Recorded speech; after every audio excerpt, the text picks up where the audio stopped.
Sabi ni Maharlika, lahat tayo anak ng Diyos. So sabi ko sa sarili ko, naku po, pagmumulan ng gulo tong dalawa na to. Malamang sa alamang mag-away tong dalawa na to. Dahil po, alam naman nating lahat na ang claim ni Pastor Kibuloy siya ang anak ng Diyos. Kapag sinabi mo sa taong bayan na pag-aari ko ang kaluluwa ninyo, ilan tayong tao, mga bossing sa buong mundo?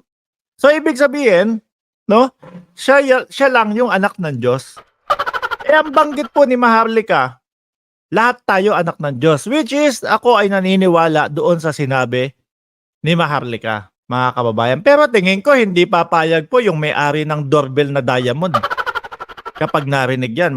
So isa din sa naisip ko, bakit kaya itong mga to, sila Maharlika, ipinagtatanggol si Pastor Kibuloy samantalang yung paniniwala nila sa isa't isa magkaiba.